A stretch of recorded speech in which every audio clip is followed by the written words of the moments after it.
Hello everyone, আজকের এই ভিডিওতে আলোচনা করব ছাত্র শিক্ষক নিবিড় সম্পর্ক পুনরুদ্ধার অভিযান 2021-এর চতুর্থ শ্রেণীর আমাদের পরিবেশ বিষয়টির জুন মাসের কোয়েশ্চেন পেপার নিয়ে। প্রথমেই 1 নম্বর প্রশ্নে আছে, দেখো সঠিক উত্তরটি বেছে নিয়ে পাশে লেখো। লোহা আগুনে নরম করে পিটতে দেখা যায় কামারশালায়। ক্ষয়ের প্রশ্ন, টুল হলো যন্ত্রপাতি। গ, মানুষের প্রথম কাজের ধাতু হলো তামা। ঘয়ের দাগ, জ্বর সারাতে সাহায্য করে সিংকোনা গাছের ছাল। এরপর 2-এর দাগে আছে এক কথায় উত্তর দাও। কয়ের প্রশ্ন, খবর দেওয়া নেওয়ার কাজে মানুষ কোন পাখি ব্যবহার করত? পায়রা। ক্ষয়ের প্রশ্ন, তামা আর টিনের মিশ্রণে কি তৈরি হয়? ব্রোঞ্জ। গ, সাপের বিষ কোথায় থাকে?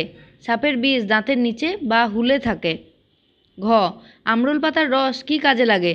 রক্ত আমাশয় রোগ নিরাময় হয়। 3-এর দাগের প্রশ্ন, কোনটি আলাদা? কয়েরটা হবে ছুরি। ছুরিটা আলাদা কারণ দেখো বাজি, পটকা, কেরোসিন, পেট্রোল এগুলো সবই হচ্ছে দাহ্য পদার্থ। ঘয়েরটা হবে বাজি কারণ ঘড়ি, কোদাল, চামচ, কাঁচি এগুলো দিয়ে কোনো না কোনো কাজ করা যায়।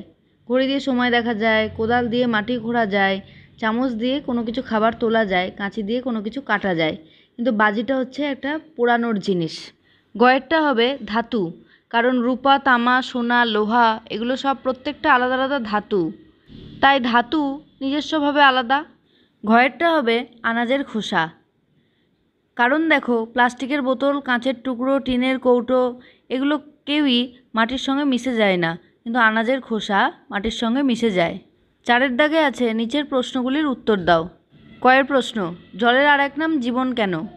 উত্তর, জল ছাড়া কোনো জীব বাঁচতে পারে না, তাই জলের আর এক নাম জীবন। ক্ষয়েরটা, ঘরে ঢুকে রান্নার গ্যাসের গন্ধ পেলে কী সাবধানতা অবলম্বন করতে হবে? ঘরে ঢুকে রান্নার গ্যাসের গন্ধ পেলে কোনো আগুন জ্বালানো বা নেভানো যাবে না, সমস্ত জানলা দরজা খুলে দিতে হবে। এরপর গ্যাসের নব খোলা আছে কিনা দেখতে হবে, তারপর গ্যাস পরিষেবার লোককে খবর দিতে হবে। গয়ের দাগের প্রশ্ন, 4টি ভেষজ উদ্ভিদের নাম লেখো। নিম, কালমেঘ, থানকুনি, তুলসী। আজকের ভিডিও এখানেই শেষ করছি। ভিডিওটা ভালো লাগলে তোমরা একটা লাইক করবে, কমেন্ট করবে, আর যারা এখনও পর্যন্ত আমার চ্যানেলটাকে সাবস্ক্রাইব করোনি তারা অবশ্যই সাবস্ক্রাইব করে নিও।